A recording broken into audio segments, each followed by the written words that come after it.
बोलो गुरुदेव भगवान की जय। प्यारे कृष्ण कन्हैया लाल की जय। श्रीमद् भागवत महापुराण दशम स्कंध चल रहा है और 14वां अध्याय है। आज ब्रह्मा जी के द्वारा भगवान की स्तुति। ब्रह्मा जी ने स्तुति की, प्रभु एकमात्र आप ही स्तुति करने योग्य हैं। मैं आपके चरणों में नमस्कार करता हूँ। आपका यह शरीर वर्षाकालीन मेघ के समान श्यामल है। इस पर स्थिर बिजली के समान झिलमिल करता हुआ पीतांबर शोभा पाता है। आपके गले में घुंघची की माला, कानों में मकराकृत कुंडल तथा सिर पर मोर पंखों का मुकुट है। इन सब की कांति से आपके मुख पर अनोखी छटा छिटक रही है।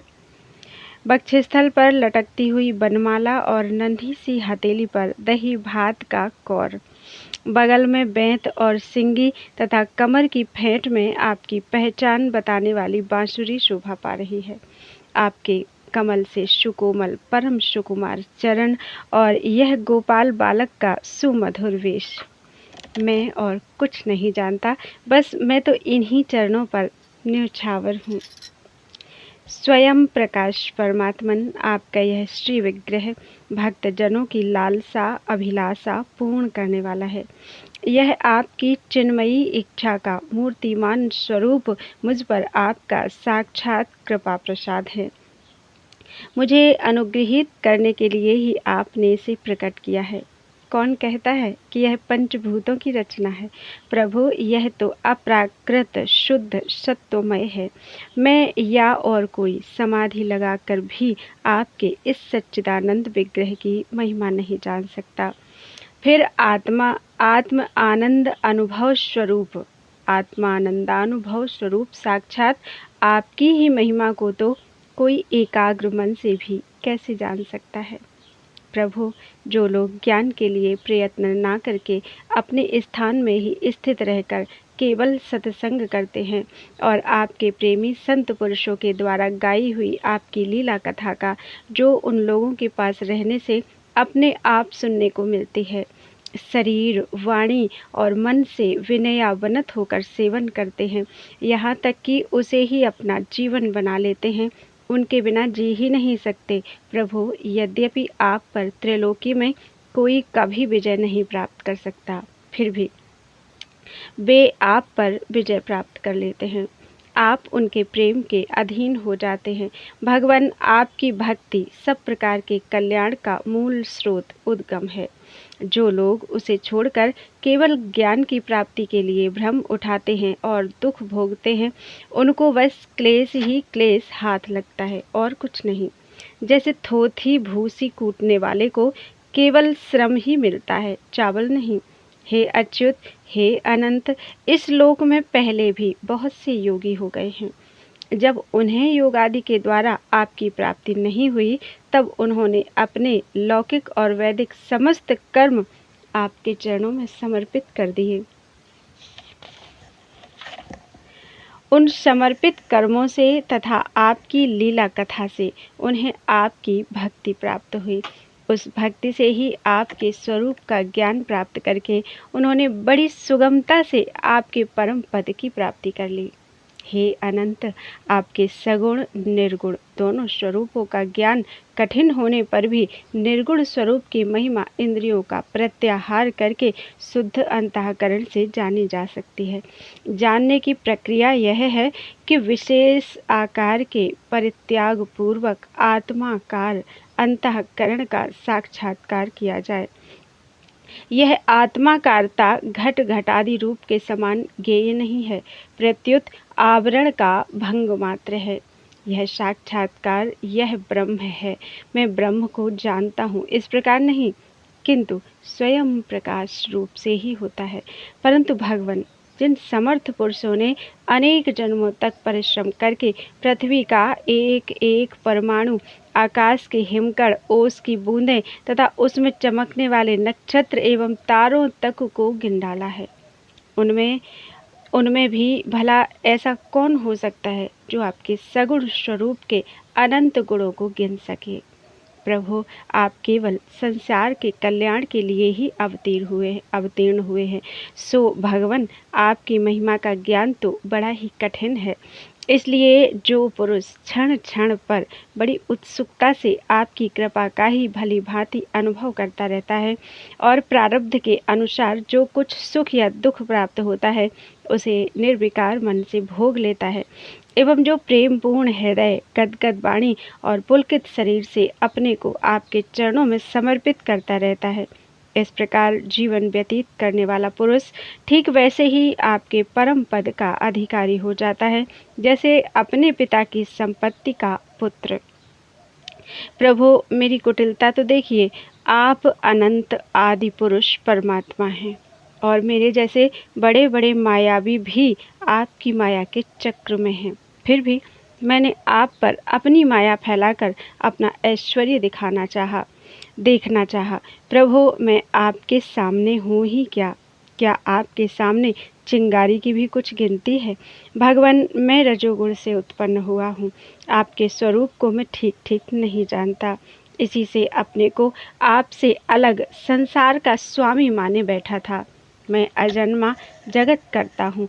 इस मायाकृत मोह के घने अंधकार से मैं अंधा हो रहा था। इसलिए आप यह समझकर कि यह मेरे ही अधीन है, मेरा भृत्य है, इस पर कृपा करनी चाहिए। मेरा अपराध क्षमा कीजिए। मेरे स्वामी, प्रकृति, महत्तत्व, अहंकार, आकाश, वायु, अग्नि, जल और पृथ्वी रूप आवरणों से घिरा हुआ यह ब्रह्मांड ही मेरा शक्ति है। यह ब्रह्मांड ही मेरा शरीर है और आपके एक एक रोम के छिद्र में ऐसे ऐसे अगणित ब्रह्मांड उसी प्रकार उड़ते पड़ते रहते हैं जैसे झरोखे की जाली में से आने वाली सूर्य की किरणों में रज के छोटे छोटे परमाणु उड़ते हुए दिखाई पड़ते हैं। कहाँ अपने परिमाण से 3.5 हाथ के शरीर वाला अत्यंत क्षुद्र मैं और कहाँ आपकी अनंत महिमा। वृत्तियों की पकड़ में न आने वाले परमात्मन जब बच्चा माता के पेट में रहता है तब अज्ञानवश अपने हाथ पैर पीटता है, परंतु क्या माता उसे अपराध समझती है या उसके लिए वह कोई अपराध होता है और नहीं है? इन शब्दों से कही जाने वाली कोई भी वस्तु ऐसी है क्या जो आपकी कोख के भीतर न हो? श्रुतियाँ कहती हैं कि जिस समय तीनों लोक प्रलयकालीन जल में लीन थे, उस समय उस जल में स्थित श्री नारायण के नाभि कमल से ब्रह्मा का जन्म हुआ। उनका यह कहना किसी प्रकार असत्य नहीं हो सकता। तब आप ही बतलाइए प्रभु, क्या मैं आपका पुत्र नहीं हूँ? प्रभु, आप समस्त जीवों के आत्मा हैं, इसलिए आप नारायण, नार अर्थात जीव और अयन अर्थात आश्रय, आप समस्त जगत के और जीवों के अधीश्वर हैं, इसलिए आप नारायण।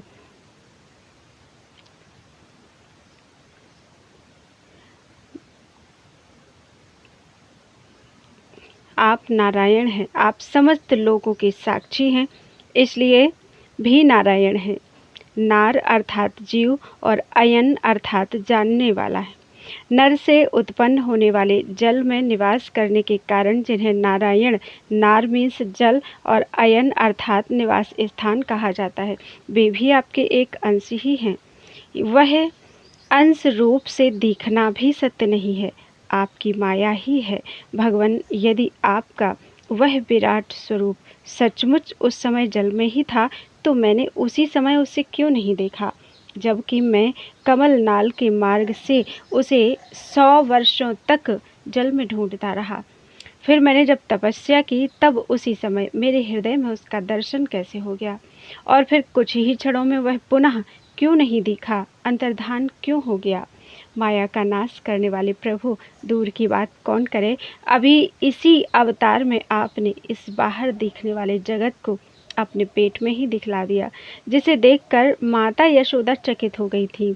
इससे यही तो सिद्ध होता है कि यह संपूर्ण विश्व केवल आपकी माया ही माया है। जब आपके सहित यह संपूर्ण विश्व जैसा बाहर दिखता है वैसा ही आपके उदर में भी दिखा, तब क्या यह सब आपकी माया के बिना ही आप में प्रतीत हुआ? अवश्य ही आपकी लीला है। उस दिन की बात जाने दीजिए, आज की ही लीजिए। क्या आज आपने मेरे सामने अपने अतिरिक्त संपूर्ण विश्व को अपनी माया का खेल नहीं दिखलाया है? पहले आप अकेले थे, फिर संपूर्ण ग्वाल-बाल, बछड़े और छड़ी छींके भी आप हो गए। उसके बाद मैंने देखा कि आपके वे सब रूप चतुर्भुज हैं और मेरे सहित सब के सब तत्व उनकी सेवा कर रहे हैं। आपने अलग-अलग उतने ही ब्रह्मांडों का रूप भी धारण कर लिया था, परंतु अब आप केवल अपरिमित अद्वितीय ब्रह्म रूप से ही शेष रह गए हैं। जो लोग अज्ञानवश आपके स्वरूप को नहीं जानते, उन्हीं को आप प्रकृति में स्थित जीव के रूप से प्रतीत होते हैं और उन पर अपनी माया का पर्दा डालकर सृष्टि के समय मेरे ब्रह्मा रूप से, पालन के समय अपने विष्णु रूप से और संहार के समय रुद्र के रूप में प्रतीत होते हैं। प्रभु, आप सारे जगत के स्वामी और विधाता हैं। अजन्मा होने पर भी आप देवता, ऋषि, मनुष्य, पशु पक्षी और जलचर आदि योनियों में अवतार ग्रहण करते हैं, इसलिए कि इन रूपों के द्वारा दुष्ट पुरुषों का घमंड तोड़ दें और सत्पुरुषों पर अनुग्रह करें। भगवान, आप अनंत परमात्मा और योगेश्वर हैं। जिस समय आप अपनी योग माया का विस्तार करके लीला करने लगते हैं, उस समय त्रिलोकी में ऐसा कौन है जो यह जान सके कि आपकी लीला कहाँ, किस लिए, कब और कितनी होती है। इसलिए यह संपूर्ण जगत स्वप्न के समान असत्य, अज्ञान रूप और दुख पर दुख देने वाला है। आप परमानंद, परम ज्ञान स्वरूप एवं अनंत हैं। यह माया से उत्पन्न एवं विलीन होने पर भी आप में आपकी सत्ता से सत्य के समान प्रतीत होता है। प्रभु, आप ही एकमात्र सत्य हैं, क्योंकि आप सबके आत्मा जो हैं। आप पुराण पुरुष होने के कारण समस्त जन्मादि विकारों से रहित हैं। आप स्वयं प्रकाश हैं, इसलिए देश, काल और वस्तु जो पर प्रकाश है, किसी प्रकार आपको सीमित नहीं कर सकते। आप उनके भी आदि प्रकाशक हैं। आप अविनाशी होने के कारण नित्य हैं। आपका आनंद अखंडित है। आप में ना तो किसी प्रकार का मल है और ना अभाव। आप पूर्ण एक हैं। समस्त उपाधियों से मुक्त होने के कारण आप अमृत स्वरूप हैं। आपका यह ऐसा स्वरूप समस्त जीवों का ही अपना स्वरूप है, जो गुरु रूप सूर्य से तत्व ज्ञान रूप दिव्य दृष्टि प्राप्त करके उससे आपको अपने स्वरूप के रूप में साक्षात्कार कर लेते हैं, वे इस झूठे संसार सागर को मानो पार कर जाते हैं। संसार सागर के झूठा होने के कारण इससे पार जाना भी अविचार दशा दृष्टि से ही है। जो पुरुष परमात्मा को आत्मा के रूप में नहीं जानते, उन्हें उस अज्ञान के कारण ही इस नाम रूपात्मक निखिल प्रपंच की उत्पत्ति का भ्रम हो जाता है, किंतु ज्ञान होते ही इसका आत्यंतिक प्रलय हो जाता है। जैसे रस्सी में भ्रम के कारण ही सांप की प्रतीति होती है और भ्रम के निवृत्त होते ही उसकी निवृत्ति हो जाती है। संसार संबंधी बंधन और उससे मोक्ष, ये दोनों ही नाम अज्ञान से कल्पित हैं। वास्तव में ये अज्ञान के ही दो नाम हैं। ये सत्य और ज्ञान स्वरूप परमात्मा से भिन्न अस्तित्व नहीं रखते। जैसे सूर्य में दिन और रात का भेद नहीं है, वैसे ही विचार करने पर अखंड चित्त स्वरूप केवल शुद्ध आत्म तत्व में ना बंधन है और ना मोक्ष। भगवान, कितने आश्चर्य की बात है कि आप हैं अपने आत्मा, पर लोग आपको पराया मानते हैं और शरीर आदि हैं पराये, किंतु उनको आत्मा मान बैठते हैं और इसके बाद आपको कहीं अलग ढूंढने लगते हैं। भला अज्ञानी जीवों का यह कितना बड़ा अज्ञान है। हे अनंत, आप तो सबके अंतःकरण में ही विराजमान हैं, इसलिए संत लोग आपके अतिरिक्त जो कुछ प्रतीत हो रहा है उसका परित्याग करते हुए अपने भीतर ही आपको ढूंढते हैं। क्योंकि यद्यपि रस्सी में सांप नहीं है, फिर भी उस प्रतीयमान सांप को मिथ्या निश्चय किए बिना भला कोई सच्चा पुरुष, सत्पुरुष सच्ची रस्सी को कैसे जान सकता है। अपने भक्त जनों के हृदय में स्वयं स्फुरित होने वाले भगवान, आपके ज्ञान का स्वरूप और महिमा ऐसी ही है। उससे अज्ञान कल्पित जगत का नाश हो जाता है। फिर भी जो पुरुष आपके युगल चरण कमलों का तनिक सा भी कृपा प्रसाद प्राप्त कर लेता है, उससे अनुग्रहित हो जाता है, वही आपकी सच्चिदानंदमयी महिमा का तत्व जान सकता है। दूसरा कोई भी ज्ञान वैराग्य आदि साधन रूप अपने प्रयत्न से बहुत काल तक कितना भी अनुसंधान करता रहे, वह आपकी महिमा का यथार्थ ज्ञान नहीं प्राप्त कर सकता। इसलिए भगवान मुझे इस जन्म में, दूसरे जन्म में अथवा किसी पशु पक्षी आदि के जन्म में भी ऐसा सौभाग्य प्राप्त हो कि मैं आपके दासों में से कोई एक दास हो जाऊं और फिर आपके चरण कमलों की सेवा करूं। मेरे स्वामी जगत के बड़े बड़े यज्ञ सृष्टि के प्रारंभ से लेकर अब तक आपको पूर्णतः तृप्त ना कर सके, परंतु आपने ब्रज की गायों और ग्वालिनों के बछड़े एवं बालक बनकर उनके स्तनों का अमृत सा दूध बड़े उमंग से पिया है। वास्तव में उन्हीं का जीवन सफल है, वे ही अत्यंत धन्य हैं। अहो नंद आदि ब्रजवासी गोपों के धन्य भाग्य हैं। वास्तव में उनका अहो भाग्य है, क्योंकि परमानंद स्वरूप सनातन परिपूर्ण ब्रह्म आप उनके अपने सगे संबंधी और सुहृद हैं। हे अच्युत, इन ब्रजवासियों के सौभाग्य की महिमा तो अलग रही। मन आदि 11 इंद्रियों के अधिष्ठात्र देवता के रूप में रहने वाले महादेव आदि हम लोग बड़े ही भाग्यवान हैं, क्योंकि इन ब्रजवासियों की मन आदि 11 इंद्रियों को प्याले बनाकर हम आपके चरण कमलों का अमृत से भी मीठा, मदिरा से भी मादक मधुर मकरंद रस पान करते रहते हैं। जब उसका एक एक इंद्रिय से पान करके हम धन्य धन्य हो रहे हैं, तब समस्त इंद्रियों से उसका सेवन करने वाले ब्रजवासियों की तो बात ही क्या है।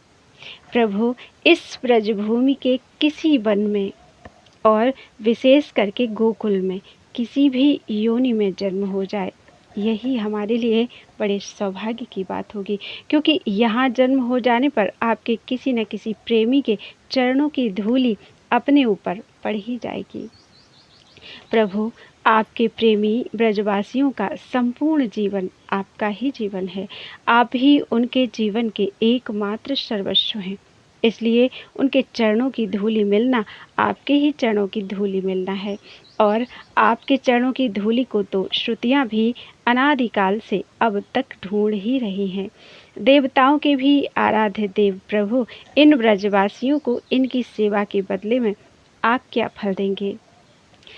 संपूर्ण फलों के फल स्वरूप आपसे बढ़कर और कोई फल तो है ही नहीं। यह सोचकर मेरा चित्त मोहित हो रहा है। अब उन्हें अपना स्वरूप भी देकर उऋण नहीं हो सकते आप, क्योंकि आपके स्वरूप को तो उस पूतना ने भी अपने संबंधियों अघासुर, बकासुर आदि के साथ प्राप्त कर लिया, जिसका केवल वेश ही साध्वी स्त्री का था, पर जो हृदय से महान क्रूर थी। फिर जिन्होंने अपने घर, धन, स्वजन, प्रिय, शरीर, पुत्र, प्राण और मन सब कुछ आपके ही चरणों में समर्पित कर दिया है, जिनका सब कुछ आपके ही लिए है, उन ब्रजवासियों को भी वही फल देकर आप कैसे उऋण हो सकते हैं? सच्चिदानंद स्वरूप श्याम सुंदर तभी तक राग द्वेष आदि दोष चोरों के समान सर्वस्व अपहरण करते रहते हैं, तभी तक घर और उसके संबंधी कैद की तरह संबंध के बंधनों में बांध रखते हैं, और तभी तक मोह पैर की बेड़ियों की तरह जकड़े रहता है, जब तक जीव आपका नहीं हो जाता। प्रभु, आप विश्व के बखेड़े से सर्वथा रहित हैं, फिर भी अपने शरणागत भक्तजनों को अनंत आनंद वितरण करने के लिए पृथ्वी में अवतार लेकर विश्व के समान ही लीला विलास का विस्तार करते हैं। मेरे स्वामी, बहुत कहने की आवश्यकता नहीं है। जो लोग आपकी महिमा जानते हैं वे जानते रहें। मेरे मन, वाणी और शरीर तो आपकी महिमा जानने में सर्वथा असमर्थ हैं। सच्चिदानंद स्वरूप श्री कृष्ण आप सब के साक्षी हैं, इसलिए आप सब कुछ जानते हैं। आप समस्त जगत के स्वामी हैं। यह संपूर्ण प्रपंच आप में ही स्थित है। आपसे मैं और क्या कहूँ। अब आप मुझे स्वीकार कीजिए, मुझे अपने लोक में जाने की आज्ञा दीजिए। सबके मन प्राण को अपनी रूप माधुरी से आकर्षित करने वाले श्याम सुंदर आप यदुवंश रूप कमल को विकसित करने वाले सूर्य हैं। प्रभु पृथ्वी, देवता, ब्राह्मण और पशु रूप समुद्र की अभिवृद्धि करने वाले चंद्रमा भी आप ही हैं। आप पाखंडियों के धर्म रूप रात्रि का घोर अंधकार नष्ट करने के लिए सूर्य और चंद्रमा दोनों के ही समान हैं। पृथ्वी पर रहने वाले राक्षसों के नष्ट करने वाले आप चंद्रमा, सूर्य आदि समस्त देवताओं के भी परम पूजनीय हैं। भगवान, मैं अपने जीवन भर महाकल्प पर्यंत आपको नमस्कार ही करता रहूं। श्री सुखदेव जी कहते हैं, परीक्षित, संसार के रचयिता ब्रह्मा जी ने इस प्रकार भगवान श्री कृष्ण की स्तुति की। इसके बाद उन्होंने 3 बार परिक्रमा करके उनके चरणों में प्रणाम किया और फिर अपने गंतव्य स्थान सत्यलोक में चले गए। ब्रह्मा जी ने बछड़ों और ग्वाल वालों को पहले ही यथा स्थान पहुंचा दिया था। भगवान श्री कृष्ण ने ब्रह्मा जी को विदा कर दिया और बछड़ों को लेकर यमुना जी के पुलिन पर आए, जहाँ वे अपने सखा ग्वाल वालों को पहले छोड़ गए थे। परीक्षित, अपने जीवन सर्वस्व प्राण वल्लभ श्री कृष्ण के वियोग में यद्यपि 1 वर्ष बीत गया था, तथापि उन ग्वाल वालों को वह समय आधे क्षण के समान जान पड़ा। क्यों ना हो, वे भगवान की विश्वमोहिनी योग माया से मोहित जो हो गए थे।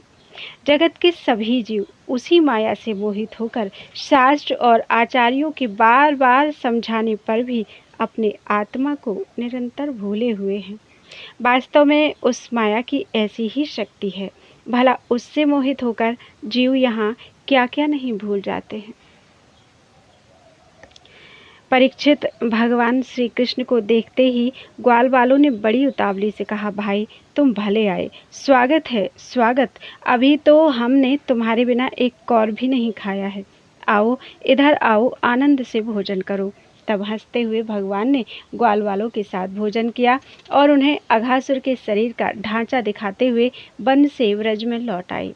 श्री कृष्ण के सिर पर मोरपंख का मनोहर मुकुट और घुंघराले बालों में सुंदर सुंदर महकते हुए पुष्प गूंथ रहे थे।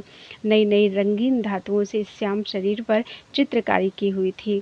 वे चलते समय रास्ते में उच्च स्वर से कभी बांसुरी, कभी पत्ते और कभी सिंगी बजाकर वाद्योत्सव में मगन हो रहे थे।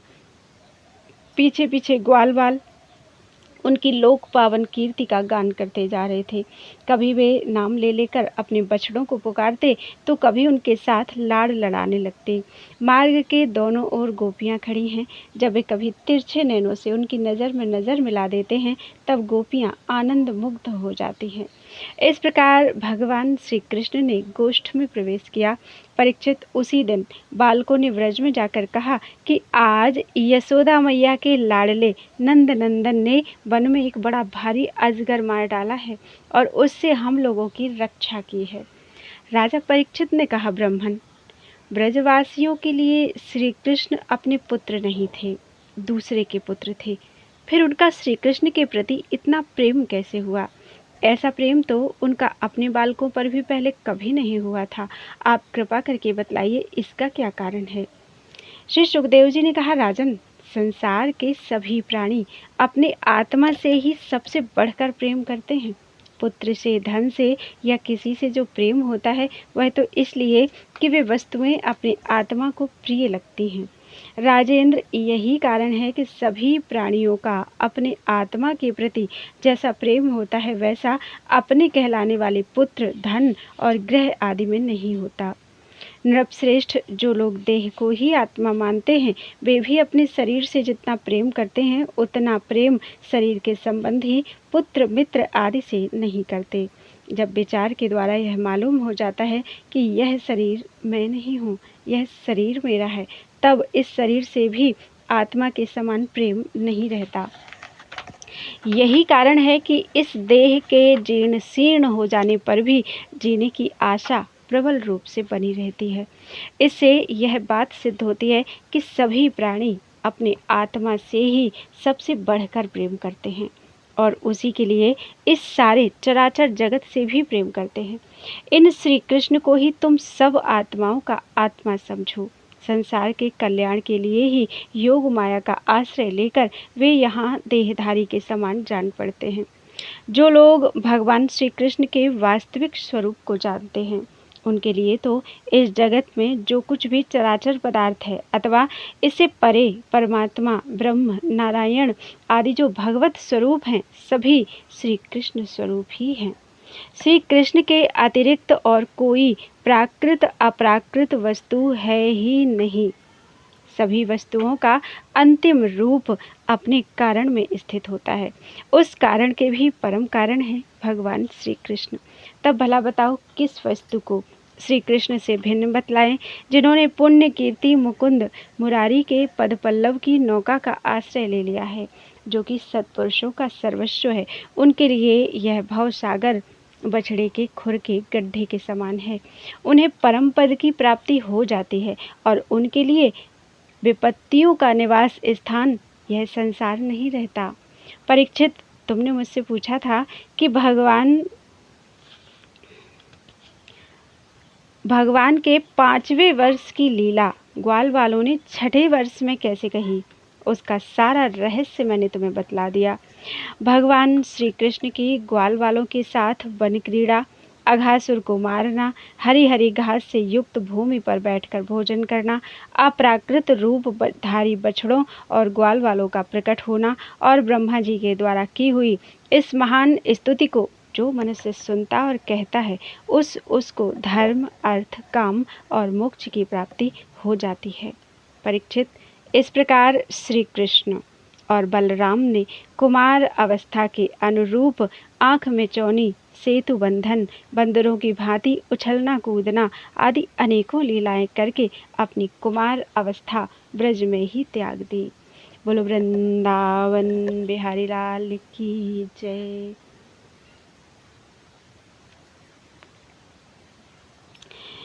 15वां अध्याय धेनुकासुर का उद्धार और ग्वाल वालों को कालिया नाग के विष से बचाना।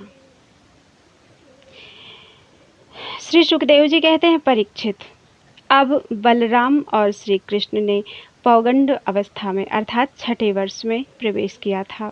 अब उन्हें गौएं चराने की स्वीकृति मिल गई।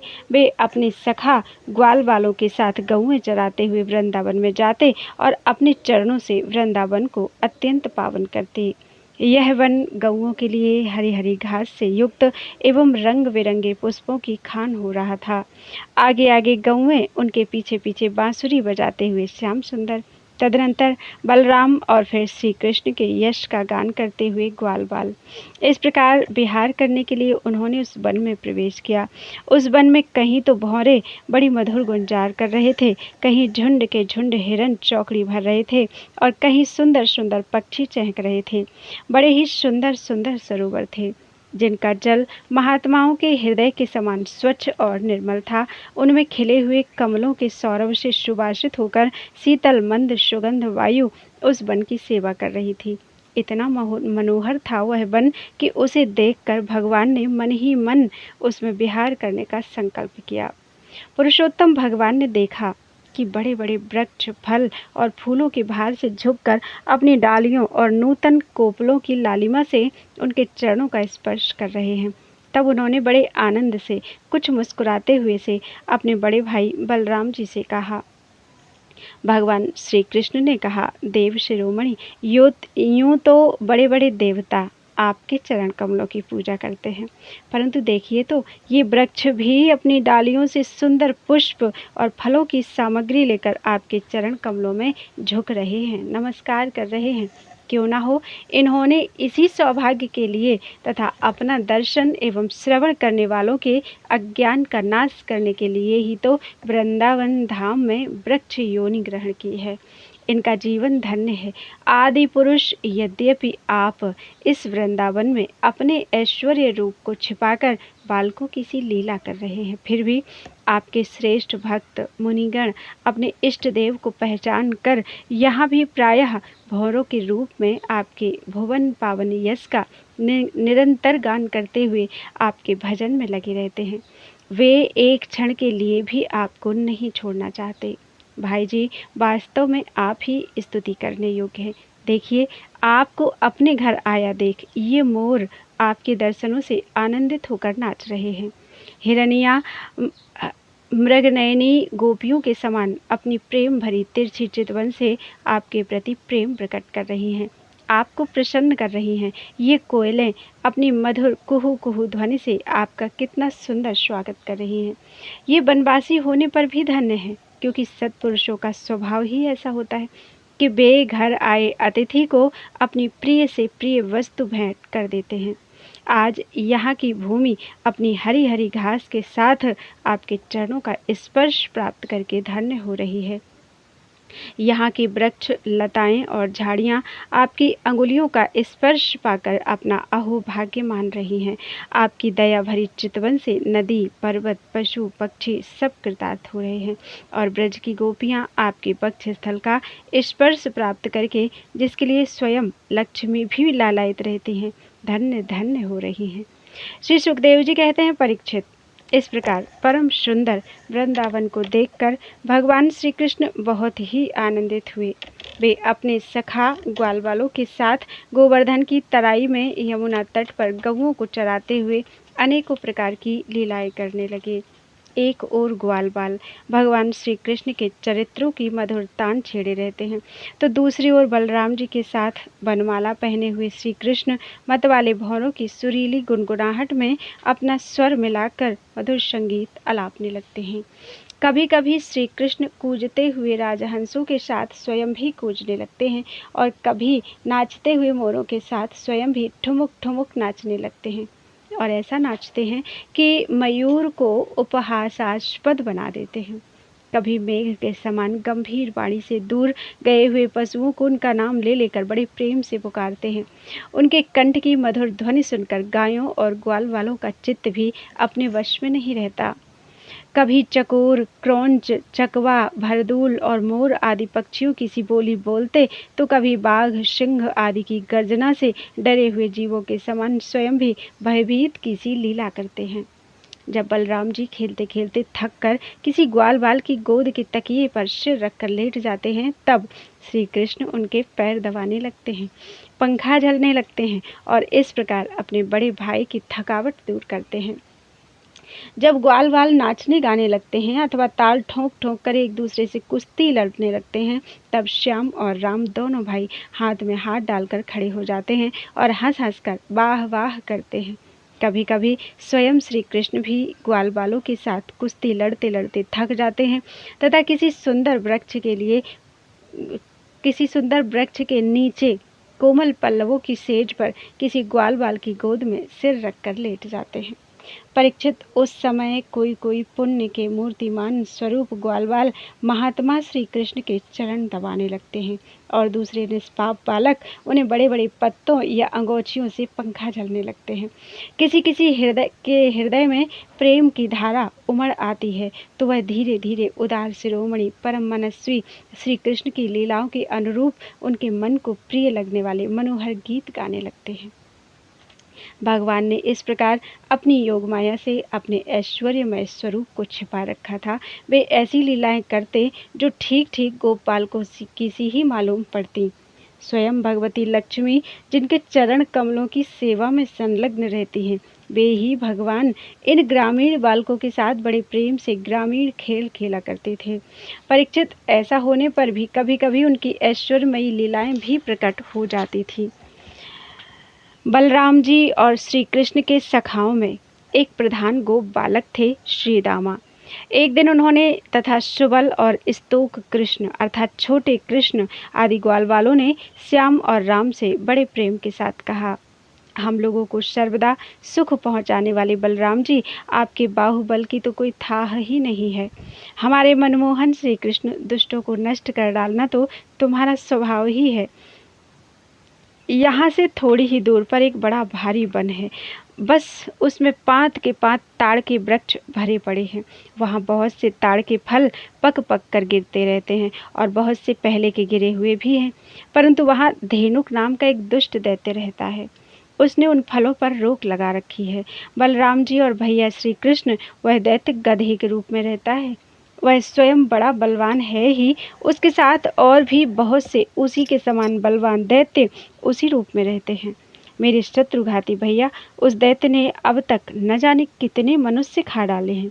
यही कारण है कि उसके डर के मारे मनुष्य उसका सेवन नहीं करते और पशु पक्षी भी उस जंगल में नहीं जाते। उसके फल हैं तो बड़े सुगंधित, परंतु हमने कभी नहीं खाए। देखो ना, चारों ओर उन्हीं की मंद मंद सुगंध फैल रही है। तनिक सा ध्यान देने से उसका रस मिलने लगता है। श्री कृष्ण, उनकी सुगंध से हमारा मन मोहित हो गया है और उन्हें पाने के लिए मचल रहा है। तुम हमें वे फल अवश्य खिलाओ। दाऊ दादा, हमें उन फलों की बड़ी उत्कट अभिलाषा है। आपको रुचे तो वहाँ अवश्य चलिए। अपने सखा ग्वालबालों की यह बात सुनकर भगवान श्री कृष्ण और बलराम जी दोनों हंसे, फिर उन्हें प्रसन्न करने के लिए उनके साथ तालवन के लिए चल पड़े। उस वन में पहुंचकर बलराम जी ने अपनी बाहों से उन ताड़ के पेड़ों को पकड़ लिया और मतवाले हाथी के बच्चे के समान उन्हें बड़े जोर से हिलाकर बहुत से फल नीचे गिरा दिए। जब गधे के रूप में रहने वाले दैत्य ने फलों के गिरने का शब्द सुना, तब वह पर्वतों के साथ सारी पृथ्वी को कपाता हुआ उनकी ओर दौड़ा। वह बड़ा बलवान था। उसने बड़े वेग से बलराम जी के सामने आकर अपने पिछले पैरों से उनको छाती में दुलत्ती मारी। इसके बाद वह दुष्ट बड़े जोर से रेंकता हुआ वहां से हट गया। राजन, वह गधा क्रोध में भरकर फिर रेंकता हुआ दूसरी बार बलराम जी के पास पहुंचा, उनकी ओर पीठ करके फिर बड़े क्रोध से अपने पिछले पैरों की दुलत्ती चलाई। बलराम जी ने अपने एक ही हाथ से उसके दोनों पैर पकड़ लिए और उसे आकाश में घुमाकर एक ताड़ के पेड़ पर दे मारा। घुमाते समय ही उस गधे के प्राण पखेरु उड़ गए थे। उसके गिरने की चोट से वह महान ताड़ का वृक्ष, जिसका ऊपरी भाग बहुत विशाल था, स्वयं तो तड़तड़ाकर गिर ही पड़ा। सटे हुए दूसरे वृक्ष को भी उसने तोड़ डाला। उसने तीसरे को, तीसरे ने चौथे को, इस प्रकार एक दूसरे को गिराते हुए बहुत से ताड़ वृक्ष गिर पड़े। बलराम जी के लिए तो यह एक खेल था, परंतु उनके द्वारा फेंके हुए गधे के शरीर से चोट खा खाकर वहाँ सब के सब ताड़ हिल गए। ऐसा जान पड़ा मानो सबको झंझावात ने झकझोर दिया हो। भगवान बलराम स्वयं जगदीश्वर हैं। उनमें यह सारा संसार ठीक वैसे ही ओत-प्रोत है जैसे सूतों में वस्त्र। तब भला उनके लिए यह कौन आश्चर्य की बात है। उस समय धेनुकासुर के भाई बंधु अपने भाई के मारे जाने से क्रोध के मारे आग बबूला हो गए। सब के सब गधे बलराम जी की ओर और श्री कृष्ण की ओर वेग से टूट पड़े। राजन, उनमें से जो जो पास आया उसी उसी को बलराम जी और श्री कृष्ण ने खेल खेल में ही पिछले पैर पकड़कर ताल वृक्षों पर दे मारा। उस समय वह भूमि ताड़ के फलों से पट गई और टूटे हुए वृक्ष तथा दैत्यों के प्राणहीन शरीरों से भर गई। जैसे बादलों से आकाश ढक गया हो, उस भूमि की वैसी ही शोभा होने लगी।